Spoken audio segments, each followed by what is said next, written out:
दोस्तों, आज मैं आपके लिए एक ऐसी वेब सीरीज लेकर आया हूं जिसके अंदर कॉमेडी, ड्रामा, सस्पेंस तीनों चीजें हैं। इस वेब सीरीज का नाम है रीचर, जो कि 2022 में रिलीज हुई। आप वीडियो को पूरा देखना, आपको डेफिनेटली मजा आने वाला है। स्टोरी शुरू होती है एक अनजान आदमी के कत्ल से। एक किलर पुल के पास एक इंसान को 3 गोलियां मारता है और उसके बाद उसको बेरहमी से पीटता है। फिर वो पास में ही पड़े गत्ते के टुकड़े उसके ऊपर ढक देता है। ये है रिचर्ड। ये लंबा चौड़ा आदमी किसी वन मानुष से कम नहीं। ये जहाँ भी जाता है मुसीबत इसको ढूंढ लेती है। फिलहाल ये बस से उतरकर आधा किलोमीटर पैदल चलकर जॉर्जिया के मार्ग्रेव शहर में आया है। ये सबसे पहले अपनी पेट पूजा करने के लिए एक रेस्टोरेंट में जाता है। फिर ये अपने लिए एक कॉफी और कुछ मीठा ऑर्डर करता है, लेकिन खाना किस्मत में ना हो तो इंसान खा नहीं पाता। पहली बाइट खाने से पहले ही वहाँ पर पुलिस आ जाती है और रिचर्ड को अरेस्ट कर लेती है, वो भी कल रात हुए कत्ल के जुर्म में। फिर उसे पुलिस स्टेशन ले जाया जाता है। वहाँ मौजूद लेडी पुलिस, जिसका नाम रोस्को है, रिचर्ड को कहती है कि अगर तुम मजबूर नहीं करोगे तो मैं तुम्हारी पिटाई नहीं करूंगी। रिचर्ड के हाथ पर बांधने के लिए हथकड़ी छोटी पड़ रही थी, इसलिए उसके हाथ जिप टाई से बांधे हुए थे। उसके पास कुछ पैसे और एक मेडल था। उसके पासपोर्ट में उसका नाम जैक रीचर लिखा हुआ था। फिर पुलिस वाले उससे कुछ सवाल पूछते हैं, लेकिन वो कुछ भी बताने के मूड में नहीं था। तभी वहाँ पर चीफ डिटेक्टिव ऑस्कर आता है। वो उसे कॉन्फ्रेंस रूम में ले जाता है। वो रिचर्ड से पूछता है कि हमें पुल के पास एक आदमी की लाश मिली है जिसको नजदीक से 3 गोलियां मारी गई। कौन था वो आदमी? रिचर्ड अपनी जबान नहीं खोलता। फिर ऑस्कर कहता है, कोई बात नहीं, तुम्हें सरकारी वकील दिया जाएगा, सो उसके आगे तो तुम्हें बोलना ही पड़ेगा। रिचर्ड कहता है, मुझे वकील की जरूरत नहीं, क्योंकि मैंने किसी को नहीं मारा, कम से कम पिछले 1-2 दिनों में तो नहीं। बाहर रोस्को पता लगाती है कि रिचर्ड की उंगलियों के निशान किसी से मेल नहीं खाते। No Facebook, no Snapchat, no Instagram, इसके नाम से कोई भी आईडी नहीं है, ना ही कोई ड्राइविंग लाइसेंस, ना ही कोई बीमा। इंटरनेट पर इसका कोई भी नामो निशान नहीं है। इसके होने का एक लौता सबूत ये है कि ये हमारे पास ही एक कमरे में बैठा है। कॉन्फ्रेंस रूम में रिचर्ड ऑस्कर को बताता है कि जिस तरह से आपने मुझे बताया, मुझे लगता है कि ये कत्ल 3 लोगों ने किया है। किसी एक किलर ने इसको गोली मारी। उसको इतनी समझ थी कि वहाँ पर गोलियों के खाली कैप नहीं छोड़ने हैं। ऐसा लगता है कि उसने पहली बार किसी को नहीं मारा। फिर एक सरफिरा आता है और उस लाश को बेरहमी से पीटता है। फिर वहाँ तीसरा आदमी आता है जो उस लाश को आसपास पड़े गत्ते के टुकड़ों से ढक देता है। ऑस्कर कहता है, कहानी अच्छी है, लेकिन तुम्हारे जैसा ही कोई लंबा चौड़ा आदमी लाश के पास देखा गया था। रिचर्ड कहता है कि मैं वही हूँ जिसे देखा गया है। मैं बस से उतरकर वहाँ से गुजरा था। इस शहर में सिंगर ब्लाइंड ब्लैक की मौत हुई थी। मैं उसी का पता लगाने इस शहर में आया हूँ। ऑस्कर कहता है कि अगर मैं साबित कर दूं कि जिस समय कत्ल हुआ उस समय तुम बस में थे, तो तुम बेकसूर माने जाओगे। हमें लाश के जूते में से एक फोन नंबर भी मिला है। हम तहकीकात करेंगे, तब तक तुम्हें हवालात में ही रहना पड़ेगा। फिर रोस्को और ऑस्कर पॉल के पास जाते हैं, क्योंकि लाश के पास जो नंबर मिला था वो इसी का था। ऑस्कर पूछता है, तुम्हें उस लाश के बारे में कुछ पता है? फिर पॉल की नजर बाहर खड़ी एक ब्लैक कार पर पड़ती है। उसे देखकर पॉल डर जाता है और ऑस्कर को कहता है कि उस इंसान को मैंने ही मारा है। ऑस्कर कहता है, तो पहले तुमने दुनाली से उसके चेहरे पर गोली मारी और फिर तुमने उसकी लाश को जला दिया। पॉल कहता है, हाँ, ऐसा ही हुआ था। और इस तरह से रोस्को और ऑस्कर पता लगा लेते हैं कि ये इंसान झूठ बोल रहा है। फिर वे उसे पुलिस स्टेशन में ले आते हैं। वे पॉल को उसी पहलवान के साथ बंद कर देते हैं और उस पहलवान को बाहर आने के लिए कहते हैं। रिचर्ड अपनी जिप टाई तोड़ता है और वहाँ से बाहर आ जाता है। बाहर आकर ऑस्कर रिचर्ड को बताता है कि ये आदमी, जिसका नाम पॉल है, मार्ग्रेव शहर में रहता है और इसके नाम पहले कोई भी अपराध नहीं है। इसने उस हत्या की जिम्मेदारी ली है। रिचर्ड कहता है, ये तो अच्छी बात है, चलो मैं चलता हूँ। ऑस्कर कहता है, अभी नहीं, क्योंकि मैं जानता हूँ वो झूठ बोल रहा है, इसलिए तुम अभी जा नहीं सकते। फिर ऑस्कर रिचर्ड को वापस पुलिस स्टेशन में ले आता है और उसे समझाता है कि तुम्हें 1 हफ्ता उसके साथ हवालात में रहना होगा, शायद वो तुम्हें सच्चाई बता दे। रिचर्ड कहता है, ये क्या बकवास है, उसने खुद कबूल किया है, मुझे जाने दो। ऑस्कर कहता है कि उसने कबूल किया है, लेकिन मैं जानता हूँ वो कातिल नहीं है। तुम कबूल नहीं कर रहे, लेकिन मुझे तुम पर शक है। अपनी बेगुनाही साबित करने के लिए तुम्हारे पास एक मौका है। फिर वो पॉल की घड़ी और अंगूठी उतारने की सलाह देता है, क्योंकि अंदर जाते ही उसे लूट लिया जाएगा। पुलिस वाली रिचर्ड की तरफ अट्रैक्ट थी। फिर उन दोनों को जेल में ले जाया जाता है। फिर स्पाइवी नाम का एक ऑफिसर उन दोनों को पीली लाइन फॉलो करने के लिए कहता है। अंदर जाकर उन दोनों को जेल के कपड़े दिए जाते हैं और सारे कपड़े उतारकर चेकिंग करने के लिए कहा जाता है। रिचर्ड कहता है कि मुझे लगता है आपको बिना चोट खाए ये छानबीन पूरी कर लेनी चाहिए। फिर स्पाइवी डर जाता है और बिना चेक किए ही उन दोनों को सेल में बंद कर देता है। सुबह होते ही सेल के दरवाजे खोल दिए जाते हैं। रिचर बाहर जाकर वापिस अंदर आ जाता है क्योंकि बाहर एक से बढ़कर एक छटे हुए बदमाश उम्र कैद की सजा काट रहे थे। फिर रिचर अपनी जगह पर लेट जाता है और पोल एक दीवार के साथ खड़ा हो जाता है। तभी बब्बू खुजली और उसके दो साथी अंदर आते हैं। वे पोल से उसके जूते और चश्मा मांगते हैं। फिर बब्बू खुजली उसका चश्मा तोड़ देता है। फिर बब्बू कहता है कि मुझे एक और चीज चाहिए, चलो पैंट खोलो। तभी अपना पहलवान उन दोनों के बीच में कूद पड़ता है और कहता है कि 3 गिनने से पहले रफू चक्कर हो जाओ, और गिनती शुरू कर देता है। 2 गिनते ही रिचर बब्बू खुजली की खुजली मिटा देता है और उनसे उनकी ही गोगल छीन लेता है। पोल रिचर को अपनी जान बचाने के लिए थैंक यू कहता है और कहता है कि मैं क्रिमिनल नहीं हूँ, मैं तो बस एक करेंसी मैनेजर हूँ। मुझे जबरदस्ती फंसाया जा रहा है। मुझे धमकी मिली है कि अगर मैंने जुर्म कबूल नहीं किया तो मुझे मेरे परिवार के सामने कीलों से दीवार पर टांग दिया जाएगा। तभी रिचर नोटिस करता है कि कुछ लोग उसके ही बारे में बात कर रहे हैं। फिर वो बाथरूम में जाता है। वे गुंडे जो उसे घूर रहे थे वे भी बाथरूम में आ जाते हैं और उसको घेर लेते हैं। रिचर कहता है कि 3 गिनने से पहले यहाँ से तीतर हो जाओ, और गिनती शुरू कर देता है। अब की बार फिर से वो 2 तक गिनती गिनता है और उसके बाद वो सभी गुंडों की अच्छे से ठुकाई कर देता है। वो उन सबको इस तरह से मारता है जैसे इसको पीटने में मजा आ रहा है। वो सबको चारों खाने चित कर देता है। इतने में वहाँ पर गार्ड्स आ जाते हैं। एक गार्ड कहता है कि तुम दोनों यहाँ क्या कर रहे हो। वो उन दोनों को उनके सही कमरे में ले जाता है, यानी स्पाइवी पहले इनको गलत कमरे में छोड़ आया था। उधर रोस्को ऑस्कर के पास जाकर कहती है कि मैंने रिचर के बारे में सब कुछ पता लगा लिया है। वो एक फौजी था जिसने defence superior service medal, legion of merit silver medal, army commendation medal, 2nd silver star medal और कंधार मरीन बैरक पर हुई बमबारी में चोट लगने के लिए पर्पल हार्ट, ये सब पदक जीते हैं। मेजर रिचर ने जलती हुई आग में से 12 लोगों को भी बचाया था। रोस्को पूछती है ऐसा आदमी जेल में क्या कर रहा है। ऑस्कर कहता है दफा हो जाओ मेरे कमरे से। अगले दिन सुबह पोल रिचर को कहता है कि मेरी जमानत होते ही वे लोग मुझे मार डालेंगे। रिचर कहता है मुझे ये समझ में नहीं आ रहा कि वे लोग मुझे क्यों मारना चाहते हैं। स्पाइवी ने मुझे खास कैदियों वाली जगह पर क्यों रखा, फिर मुझ पर कैदियों द्वारा जानलेवा हमला भी हुआ। मुझे तो लगता है कि बाहर जाते ही मैं नहीं बचूंगा। अब उन दोनों को जेल से रिहा कर दिया जाता है। पोल की जमानत उसकी वाइफ ने करवा ली थी और रिचर को रोस्को लेने के लिए आई थी। वो रास्ते में उसे बस के सीसीटीवी कैमरा की फुटेज दिखाती है जिससे साबित हो गया था कि जिस समय कत्ल हुआ रिचर उस समय बस में था। फिर रिचर रोस्को के साथ नए कपड़े लेने जाता है। रोस्को पूछती है कि फैमिली में और कौन कौन है। रिचर कहता है सब मर चुके हैं सिवाय मेरे भाई जो के, लेकिन मुझे ये नहीं पता कि वो कहाँ है। फिर रोस्को उससे पूछती है कि खर्चे के लिए पैसे कहाँ से आते हैं। रिचर कहता है कि मेरी पेंशन मेरे अकाउंट में टाइम से आ जाती है। फिर वो रिचर को शहर में छोड़ देती है और रात को डिनर के लिए इनवाइट करती है। शहर के सब लोग उसे घूर रहे थे क्योंकि इस छोटे से शहर में बात आग की तरह फैलती थी। फिर रिचर अपनी कटिंग शेव करवाने जाता है। बातों बातों में रिचर पूछता है कि सामने जो बूथ लगा है उसमें अभी अभी पॉलिश हुई है। बार्बर बताता है कि इस शहर के सारे काम मिस्टर क्लाइनर देखते हैं। इस शहर में सभी बड़े बिजनेस उन्हीं के हैं। इतने में वहाँ एक ब्लैक कार में क्लाइनर का पोता आ जाता है और उसके साथ उसका सन की कजन भी था।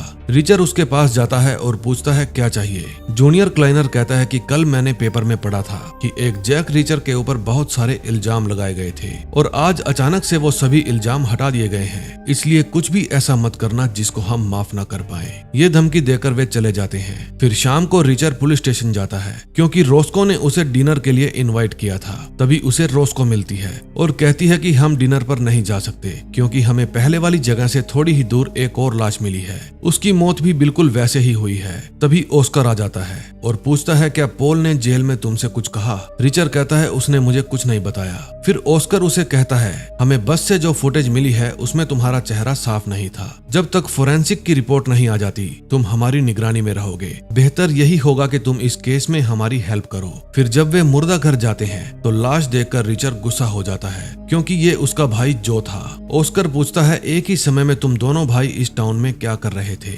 रिचर कहता है कि मैंने तुम्हें पहले भी बताया था, मैं ब्लाइंड ब्लैक के लिए आया था क्योंकि मेरे भाई ने ही बताया था कि उसकी मौत इस शहर में हुई थी। ऑस्कर कहता है कि मैं तुम्हें दोबारा किसी बहाने से अंदर कर दूंगा। फिर रिचर उसे धक्का देता है। तभी रोस्को बीच में आ जाती है और रिचर को जाकर कार में बैठने के लिए कहती है। कार में रोस्को रिचर से पूछती है तुम क्या सोच रहे हो। रिचर कहता है कि जिन लोगों ने भी मेरे भाई को मारा है मैं उन सब का पता लगाऊंगा और उन्हें मौत के घाट उतार दूंगा। और इसी के साथ फर्स्ट एपिसोड एंड हो जाता है।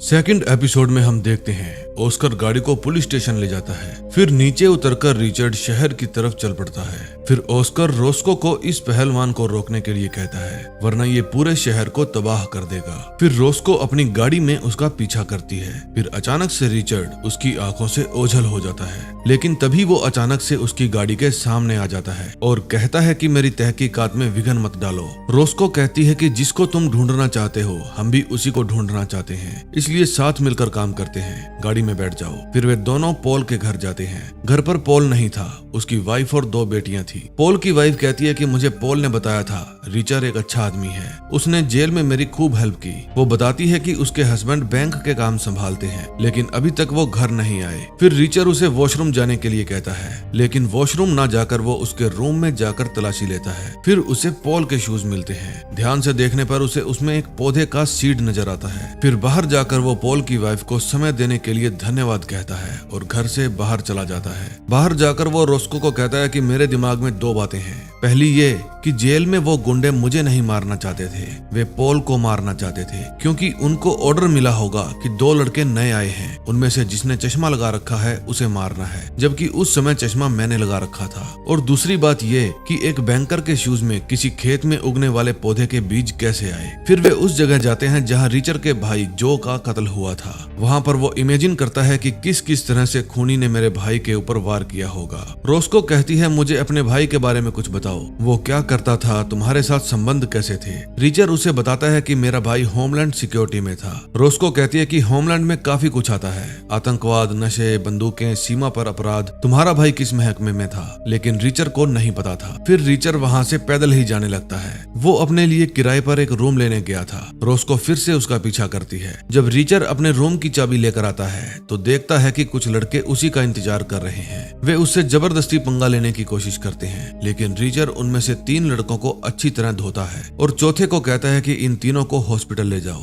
रोस्को कहती है, ये हमारे शहर में क्या मुसीबत आ गई है। तभी हम रात को 4 आदमियों को सफेद ड्रेस पहने हुए एक घर के अंदर जाते हुए देखते हैं। अगले दिन सुबह रिचर्ड पुलिस स्टेशन जाता है, ये पता लगाने कि उसके भाई के मर्डर की तहकीकात कहां तक पहुंची, लेकिन रोस्को उसे बताती है कि एक और मर्डर हो गया है। फिर रिचर्ड जबरदस्ती रोस्को की कार में बैठ जाता है। फिर वे दोनों उस जगह जाते हैं जहां मर्डर हुआ था। वहां ऑस्कर और पुलिस पहले से ही पहुंची हुई थी। ऑस्कर बताता है कि इस तरह का कत्ल मैंने आज से पहले कभी नहीं देखा। रिचर्ड कहता है, क्यों, किलों से दीवार पर टांग दिया क्या। फिर अंदर जाकर देखने पर पता चलता है कि उस बंदे को वाकई में किलों से दीवार पर टांग दिया गया है और उसकी वाइफ को भी मार दिया गया है। बाहर आकर ऑस्कर पूछता है कि तुम्हें कैसे पता चला कि उसे किलों से दीवार पर टांग दिया गया है। रिचर्ड बताता है कि जेल में मुझे पॉल ने बताया था कि उसके मालिकों ने उसे इसी तरह की धमकी दी थी। फिर रोस्को बताती है कि तुमने अभी अभी जिसकी लाश देखी है वो chief of police officer Morrison थे। फिर वो ऑस्कर को बताती है कि मेयर टील ने खुद को चीफ ऑफ पुलिस नियुक्त कर दिया है।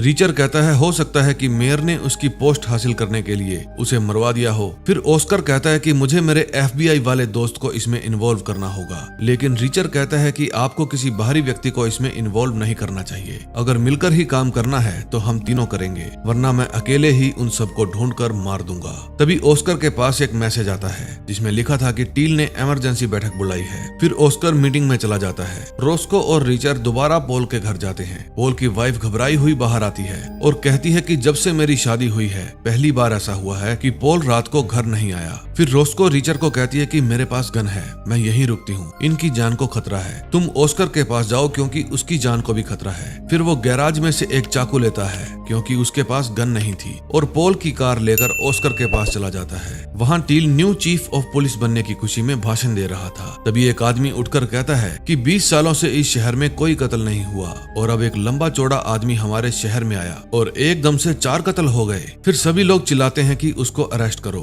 उनको ये नहीं पता था कि वो आदमी पीछे ही खड़ा है। तभी वहाँ पर मिस्टर क्लाइनर आते हैं और उन सभी को शांत करते हैं। वे बताते हैं कि उस लंबे चौड़े आदमी का नाम रिचर्ड है, खुद उसके भाई का भी कत्ल हो गया है, इसीलिए वो भी आप जैसे कातिल के बारे में जानना चाहता है। किसी को भी उनसे डरने की जरूरत नहीं है। हमें चीफ डिटेक्टिव ऑस्कर और new chief of police mister Teal पर भरोसा रखना चाहिए। फिर मीटिंग खत्म होने के बाद ऑस्कर मिस्टर टील के पास जाता है और कहता है कि मैं कातिलों के पैटर्न को जानने की कोशिश कर रहा हूँ, लेकिन मिस्टर टील कहते हैं कि इसमें कोई पैटर्न नहीं है। ऑफिसर मॉरिसन ने अपनी ड्यूटी के दौरान हजारों अपराधियों को गिरफ्तार किया, उनमें से कोई रिहा हो गया होगा और अपनी दुश्मनी निकाल ली होगी। जाकर रिहा हुए कैदियों की लिस्ट पर ध्यान दो। फिर बाहर आकर ऑस्कर रिचर को बताता है कि टील इस केस से मेरा ध्यान भटकाना चाहता है। रिचर कहता है मुझे क्लाइनर पर शक है, क्योंकि बिना काले धंधे किए इंसान इतना अमीर नहीं बन सकता। ऑस्कर पूछता है तो हमें क्या करना चाहिए। रिचर कहता है कि हमें पहला काम ये करना चाहिए कि पॉल की फैमिली को गुंडों से प्रोटेक्ट किया जाए। फिर ऑस्कर कहता है अब तो मुझे मेरे दोस्त की हेल्प लेनी ही होगी। फिर ऑस्कर के जाने के बाद मिस्टर टील रिचर के पास आते हैं और कहते हैं कि मुझे तुम्हारे भाई की मौत का बेहद अफसोस है। यकीन मानिए हम कातिलों को ढूंढ लेंगे। फिर रिचर बार्बर के साथ वाले स्टोर से खुद के लिए एक फोन लेने जाता है। बार्बर उसे बताता है कि दो स्पेनिश लड़के मेरी शॉप पर आए थे और तुम्हारे बारे में पूछ रहे थे। वे तुम्हारे दोस्त तो नहीं लग रहे थे, उनसे बचकर रहना। फिर रिचर पॉल के घर जाता है। वो पॉल की वाइफ को कहता है कि जल्दी से सामान बांध लो। ऑस्कर का फ्रेंड ऑफिसर पिकार्ड आप लोगों को लेने आते ही होंगे। आप और आपकी बेटियां उनके साथ सेफ रहेंगी। फिर जब रिचर घर से बाहर जाता है तो देखता है कि दूर एक कार में बैठे लड़के उसी की तरफ घूर रहे हैं। फिर जब रिचर उनके पास जाने लगता है तो वे वहां से चले जाते हैं। फिर वो अंदर जाकर कहता है कि अभी की अभी निकलो यहाँ से। इतने में वहाँ पर ऑफिसर पिकार्ड आ जाते हैं। रिचर उनकी आईडी चेक करता है और सभी को उनकी कार के अंदर बिठा देता है। ऑफिसर पिकार्ड कहते हैं कि ऑस्कर मेरे भाई जैसा है, उसने मुझे इनकी हिफाजत का काम दिया है, तो मैं अपने ऑफिस की छुट्टी लेकर भी इनकी हिफाजत करूंगा। फिर रिचर स्वाइपी के पास जाने की बात करता है। रोस्को कहती है वो तुम्हें कुछ नहीं बताएगा। रिचर कहता है बताएगा, बस पूछने का तरीका आना चाहिए। फिर वो स्वाइपी के पास कॉल करता है और कहता है कि मैं ऑफिसर ऑस्कर बोल रहा हूँ। कुछ दिन पहले तुम्हारी जेल में रिचर नाम का एक कैदी आया था। उसके साथ जेल में अच्छा व्यवहार नहीं हुआ, इसलिए वो तुम पर केस करने वाला है। मुझे इसी रिगार्डिंग तुमसे बात करनी है। फिर स्वाइपी उसे एक बार में आने के लिए कहता है। फिर जब रिचर स्वाइपी से मिलता है तो स्वाइपी कहता है कि मुझे तुम्हारे बोलने के अंदाज से समझ आ गया था कि तुम अश्वेत ऑफिसर ऑस्कर नहीं हो। चलो मुझसे मिलने से पहले मेरे साथियों से मिल लो। फिर वहाँ पर वही दो स्पेनिश लड़के आ जाते हैं। वे रिचर को कार की डिग्गी में लेटने के लिए कहते हैं। रिचर कहता है भूल जाओ, ये बहुत छोटी है। फिर वो उन दोनों पर टूट पड़ता है। वे स्पेनिश लड़के भी लड़ाई में कम नहीं थे, वे प्रोफेशनली ट्रेंड थे।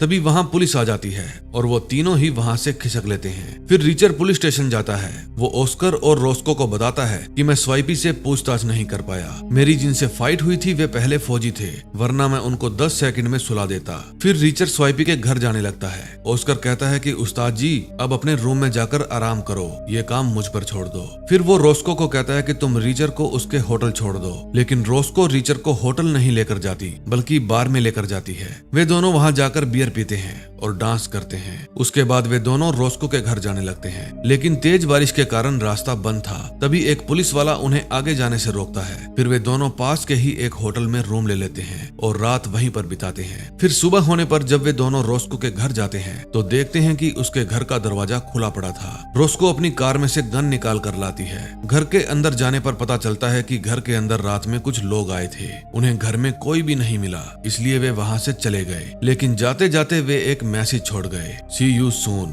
इसी के साथ सेकंड एपिसोड का भी एंड हो जाता है। थर्ड एपिसोड में हम देखते हैं कि स्थिति तनावपूर्ण हो गई थी, इसलिए रिचर रोस्को से एक गन की डिमांड करता है। फिर रोस्को उसे एक गन देती है जो उसके खुद के ही नाम पर थी। ये गन भी रिचर की ही तरह हट्टी कट्टी थी। फिर बाहर जाकर रिचर गन चलाकर देखता है, क्योंकि हथियार को जब तक चलाकर ना देखा जाए उस पर भरोसा नहीं करना चाहिए। फिर रिचर और रोस्को ऑस्कर के पास जाते हैं। रोस्को ऑस्कर को बताती है कि कल रात वे लोग मुझे भी मारने आए थे, मैं घर पर नहीं थी इसलिए वे एक धमकी छोड़ गए हैं। फिर वे फोरेंसिक लैब में जाकर जैस्पर से मिलते हैं। जैस्पर उन्हें बताता है कि दूसरी लाश पीट जोबलिंग की थी। वो ट्रक चलाता था। उसकी उम्र 43 साल थी। वो शादीशुदा है और अटलांटा में उसका एक घर भी है। उसके नाम कोई आपराधिक कंप्लेंट नहीं है, सिवाय 2018 में गलत ड्राइविंग के मामले के। फिर रोस्को के पास सीक्रेट सर्विस ऑफिसर मोली बैथ का फोन आता है। वो बताती है कि मैं जो के साथ काम करती हूँ। फिर फोन को रिचर ले लेता है और कहता है कि जो मर चुका है, मैं उसका भाई बोल रहा हूँ। क्या आप बता सकते हैं कि वो मार्ग्रेव जॉर्जिया में क्यों आया था? वो बताती है कि मुझे एग्जैक्ट नहीं पता,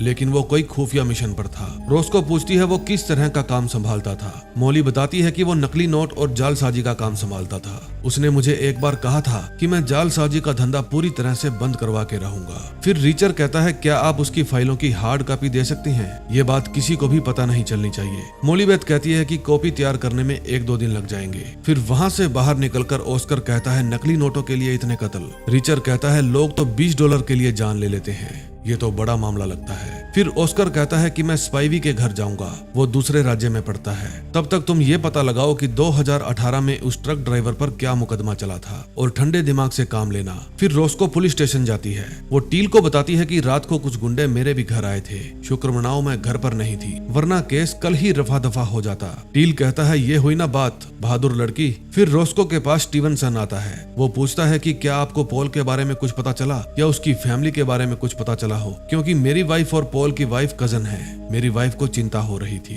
लेकिन रोस्को उसे मना कर देती है। फिर टील स्टीवनसन को आवाज लगाकर उसे अपने पास बुला लेता है। दूसरी तरफ ऑस्कर स्वाइपी के घर जाता है। कोई भी दरवाजा नहीं खोलता। फिर वो चोरों की तरह उस घर के अंदर घुस जाता है। उसे अंदर जाते हुए पड़ोस की ही एक लेडी देख लेती है। फिर ऑस्कर काफी देर तक घर की छानबीन करता है। फिर वो स्वाइपी का फोन चेक करता है। उसने क्लाइनर के ऑफिस में कई बार कॉल की हुई थी, लेकिन तभी 2 पुलिस वाले आते हैं और चोर समझकर ऑस्कर को पकड़ लेते हैं। उधर रीचर उस बीमा कंपनी में जाता है जिस कंपनी का बीमा ट्रक ड्राइवर पीट जोबलिंग के ट्रक का किया हुआ था। वो ऑफिसर से उसके क्लेम की फाइल मांगता है, लेकिन ऑफिसर उसे मना कर देता है। फिर रीचर को थोड़ा प्यार दिखाना पड़ता है। वो ऑफिसर उसे 2018 में लिए क्लेम का प्रिंट निकाल देता है। उधर ऑस्कर की भी जमानत हो गई थी। वो पुलिस वाला उससे माफी मांगता है, क्योंकि उन्हें नहीं पता था कि ये चीफ डिटेक्टिव ऑस्कर है। रोस्को पुलिस वालों पर गुस्सा हो जाती है, क्योंकि उन्हें इतनी भी समझ नहीं थी कि चोर कभी कोट पैंट पहनकर चोरी करने नहीं जाते। फिर वे तीनों एक रेस्टोरेंट में मिलते हैं। रिचर बताता है कि जिस कंपनी के वे ट्रक थे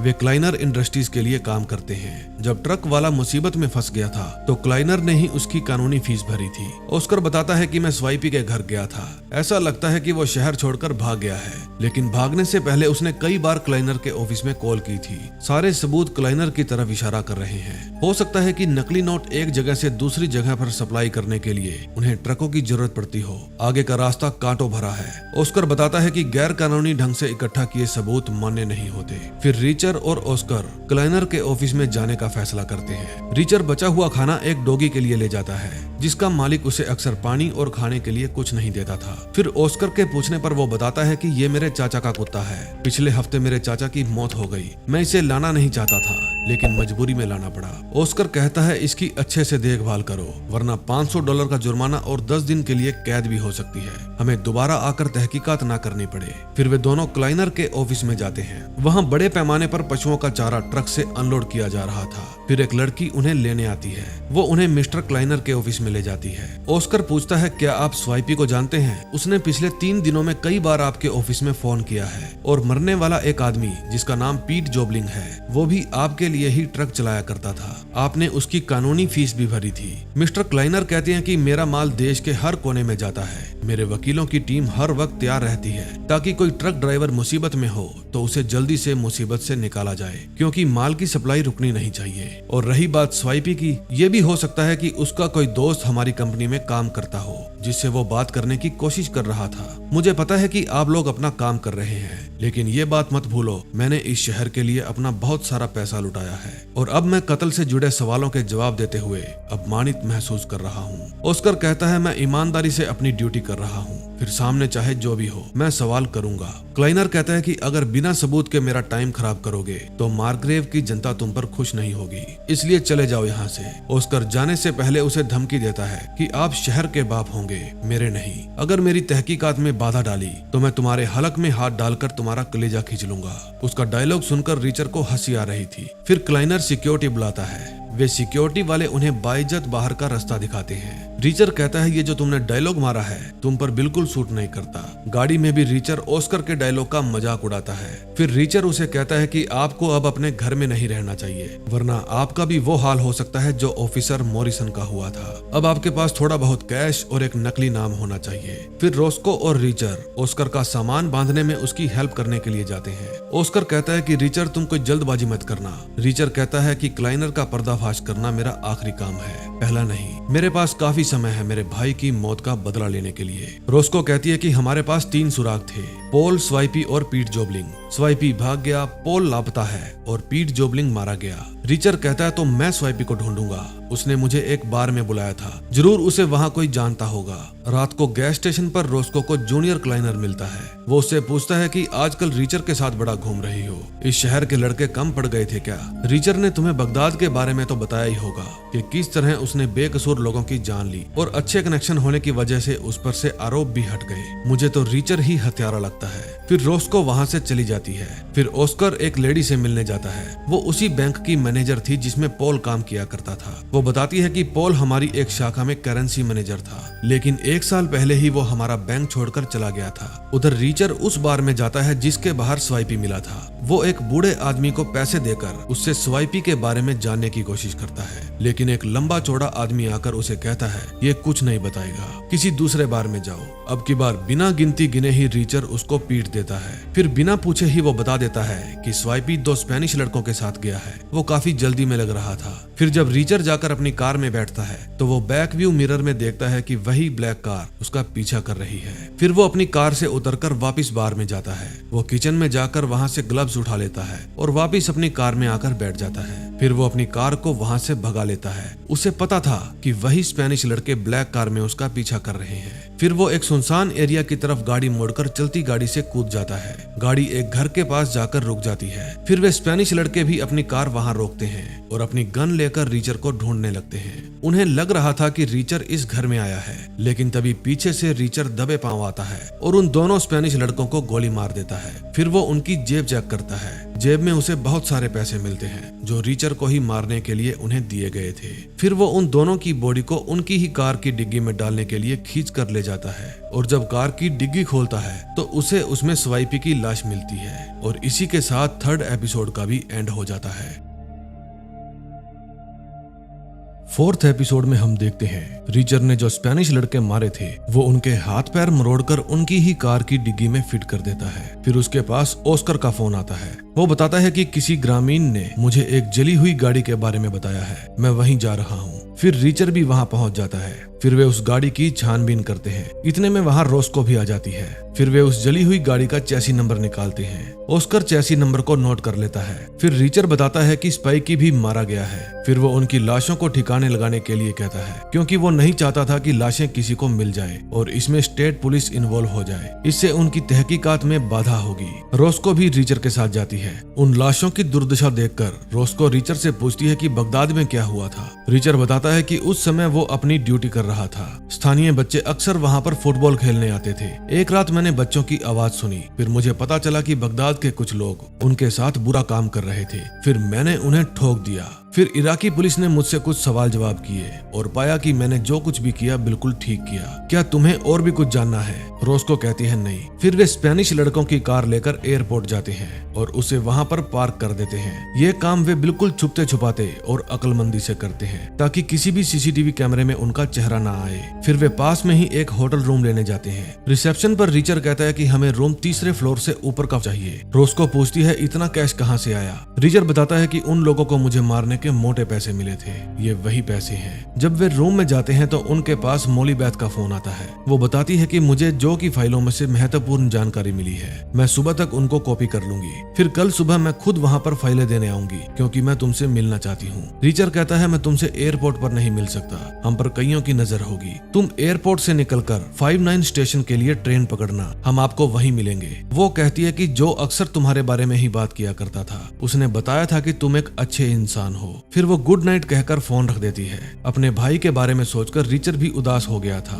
सुबह तैयार होते वक्त रोस्को कहती है मैं पीट जोबलिंग की वाइफ को जाकर बताऊंगी कि उसके पति की हत्या हो गई है। रिचर कहता है मैं भी साथ चलूंगा। फिर जब वे पीट जोबलिंग के घर जाते हैं तो अंदर से उसकी माँ बाहर आती है। रोस्को कहती है कि मुझे पीट के बारे में बात करनी है। उसकी माँ पूछती है क्यों, कुछ हुआ है क्या? फिर वो उन्हें अंदर ले जाती है। बूढ़ा बूढ़ी की हालत देखकर रिचर कहता है कि हमें पीट जोबलिंग से बात करनी थी। हाल ही में उनकी कंपनी में एक ट्रक चोरी हुआ है। हम पीट से कुछ सवाल पूछना चाहते हैं, इससे हमारी तहकीकात में मदद होगी। फिर पीट की मॉम उन्हें एक एड्रेस लिख कर देती है जहाँ वो अपनी वाइफ के साथ रहता है। बाहर जाकर रोस्को उससे पूछती है कि तुमने सच क्यों नहीं बताया। वो कहता है कि वे इमोशनल हो जाते और मेरे पास इतना समय नहीं है। दूसरी तरफ टील ऑस्कर को अपने पास बुलाता है और कहता है कि मैंने सुना है तुमने क्लाइनर को धमकी दी है। मेरी बात ध्यान से सुनो। क्लाइनर मार्ग्रेव शहर के महत्वपूर्ण बाशिंदों में से एक है, इसलिए आइंदा मुझे उनसे बदसलूकी की कोई भी कंप्लेंट नहीं मिलनी चाहिए। और हाँ, अब से बिना मेरी इजाजत तुम इस केस पर काम नहीं करोगे, वरना अपनी जॉब से हाथ धो बैठोगे।